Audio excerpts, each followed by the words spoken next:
अस्सलाम वालेकुम, मैं हूं मुदस्सर कदीर और आप देख रहे हैं हेल्थ वेलनेस मुदस्सर कदीर के साथ।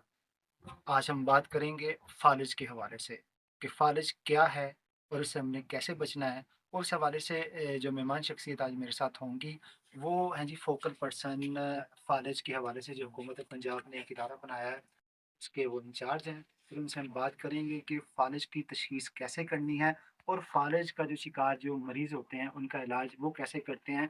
और जो मुझे और ये भी बताएँगे वो हमें चलते हुए हेल्थ वेलनेस के ज़रिए कि किसी मरीज़ को अगर फ़ालिज हो जाए तो सबसे पहले उसका लाएअमल क्या होना चाहिए। बहुत-बहुत शुक्रिया प्रोफ़ेसर कासिम बशीर कि आपने हमें वक़्त दिया। आप क्योंकि फ़ोकल पर्सन हैं इस तमाम निज़ाम के, तो बताइएगा सुनने वालों को, देखने वालों को कि फ़ालिज क्या है, उसके साइंस क्या हैं और इससे हमें कैसे बचना है?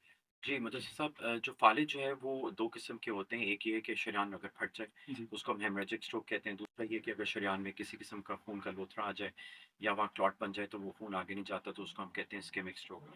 तो ये 2 किस्म के फ़ालिज हैं। तीसरी जो एक किस्म है वो ये है कि जहाँ पे नाली टेम्परेरी तौर पे बंद होती है मगर वो खुल जाती है किसी भी वजह से और उसमें एक वार्निंग आती है और वो वार्निंग जो है वो मिनट भी रह सकती है, वो कुछ घंटे भी रह सकती है मगर उसमें दिमाग का डैमेज नहीं होता, तो उसको हम कहते हैं ट्रांसिएंट इस्केमिक अटैक। तो ये 3 किस्म के फ़ालिज की किस्में हैं और इसके मुख्तलिफ ट्रीटमेंट्स हैं, इलाज हैं और जो तीनों में जो चीज़ कॉमन है वो ये है कि या तो जिस्म का एक साइड कमज़ोर हो जाएगी, आपका चेहरा, हाथ, टाँग कमज़ोर हो जाएगा या उसमें सुनपन इकट्ठा आएगा और एक दम आएगा।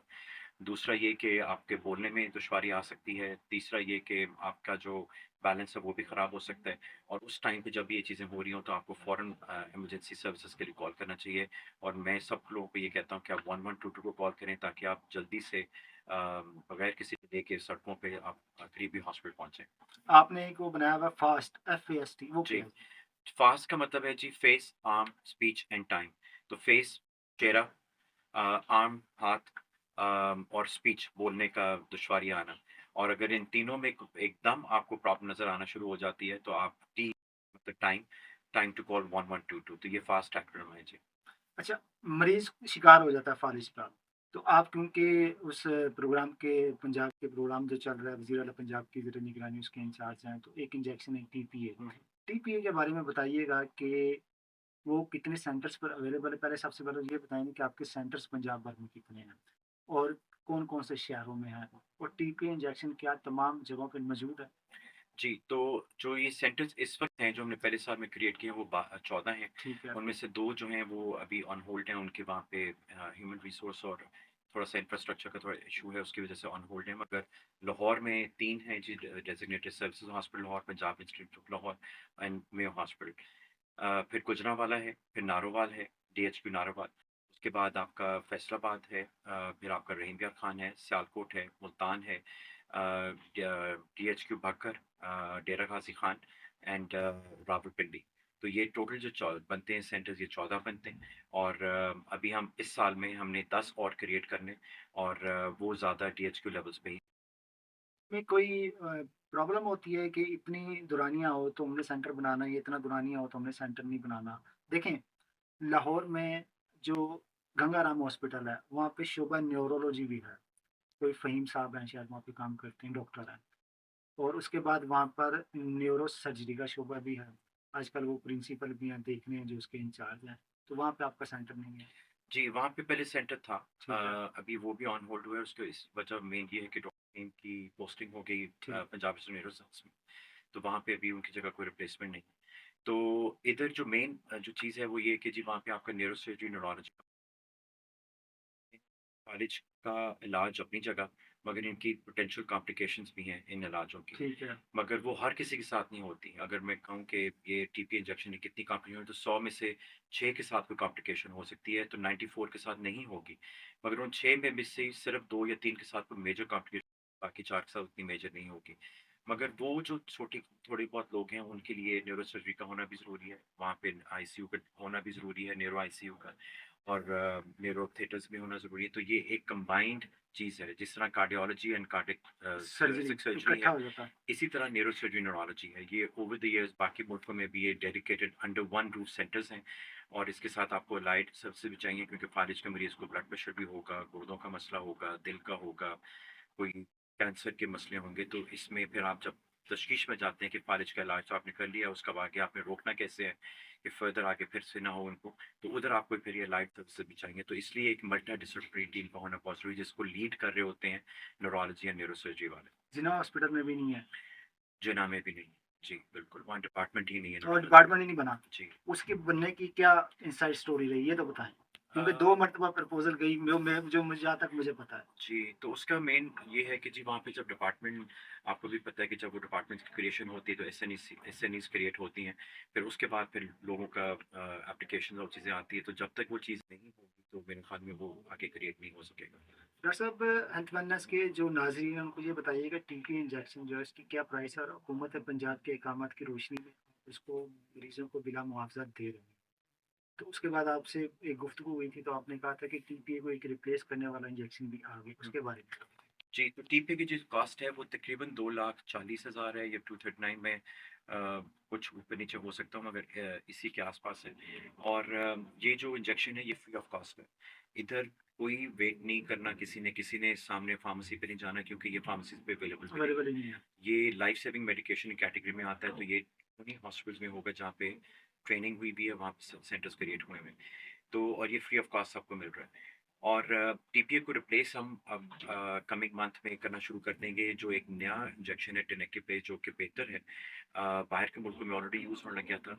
दुनिया में सॉरी इस रीजन में पाकिस्तान एक सेकंड कंट्री है आफ्टर यूएई, जिसको अब बोहरिंगर कंपनी जो है उन्होंने एक अपना अप्रूवल दी है कि हम पाकिस्तान में अब सेकंड कंट्री, हमारी नेबरिंग कंट्रीज़ में भी ये नहीं है। तो पाकिस्तान को उन्होंने ये पहले दी, और उसकी जो मेन वजह ये है कि जो हमारा प्रोविजन प्रोग्राम था, उसका जो 1 साल की परफॉर्मेंस है कि हमने किस तरह इसको स्टैंडर्डाइज़ किया, किस तरह हमने इसको डेवलप किया, तो उनको भी एश्योरेंस मिली कि ये ज़ाया नहीं होगा, ये मिसयूज़ नहीं होगा। तो ये हमने सारा इसमें उसको रखा, और उसकी वजह से अब इनका कॉन्फिडेंस बिल्डअप हुआ, और उन्होंने हमें कहा कि हम आपको ये करेंगे, वरना जो मुझे बताया जा रहा था वो पाकिस्तान 2-3 साल के बाद हम ये टेनेक्टिव प्लेस यहाँ लॉन्च करेंगे। मगर मुझे भी बड़ी खुशी हुई सुन के महीना, डेढ़ महीना पहले ही, कि हम अब टीपीए को ख़त्म कर देंगे और हम आपको टेनेक्टिव प्लेस ही देंगे, जो कि बहुत बड़ी अचीवमेंट है पाकिस्तान के अंदर से।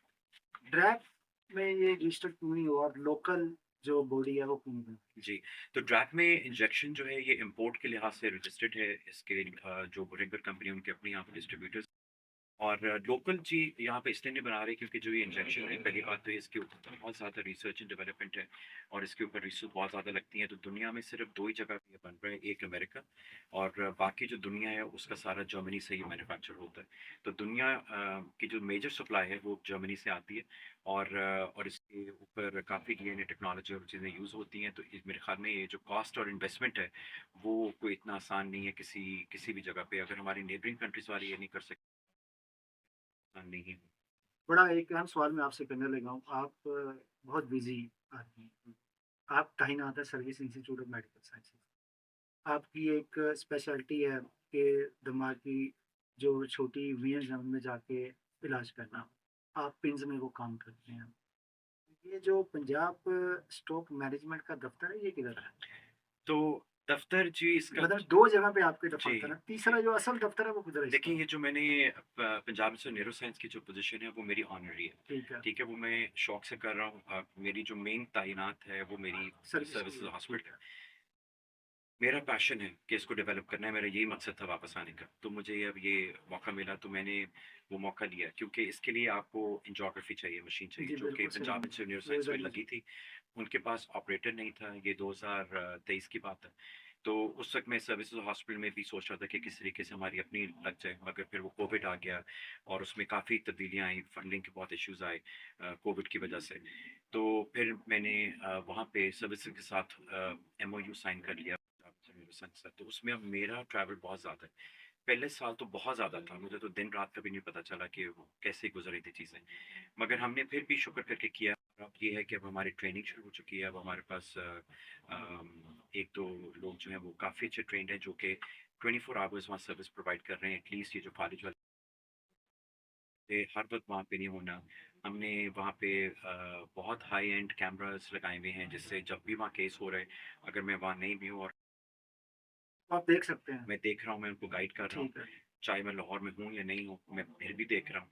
तो अभी भी मैं बहुत एक्टिवली इन्वॉल्व हूँ उधर, और हम जैसे उनमें मैं हर वक़्त जो हमारे अंडर एनेस्थीसिया इलेक्ट्रिक केसेज़ में उनमें मैं हमेशा वहाँ पे होता हूँ, मैं आप कभी ये नहीं अपने आप छोड़ता। को न्यूरोलॉजिस्ट कहते हैं कि न्यूरो इंटरवेंशनिस्ट कहते हैं? आप मुझे कुछ भी कह सकते हैं, मैं हाइब्रिड हूँ।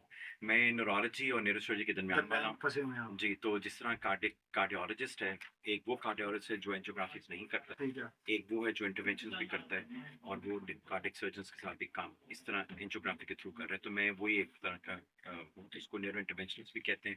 मगर मेरी क्योंकि ट्रेनिंग में न्यूरोलॉजी भी है, तो मैं जनरल न्यूरोलॉजी भी करता हूँ। फालिज मेरी में वैस्कुलर न्यूरोलॉजी इसमें फालिज आ जाता है। न्यूरो क्रिटिकल केयर की मेरी ट्रेनिंग है, मैं वो भी करता हूँ और साथ न्यूरो इंटरवेंशन भी करता हूँ। डॉक्टर कासिम बशीर, आपका बहुत-बहुत शुक्रिया कि आपने शुक्रिया। हेल्थ वेलनेस के नाज़रीन से गुफ्तगू की। मैं आपका थैंक यू शुक्रिया सो अदा मच करता जी, हूँ। बहुत शुक्रिया। और इसी के साथ ही नाज़रीन, अपने मेज़बान मुबश्शिर के भी पूरा कहने से दीजिए इजाज़त।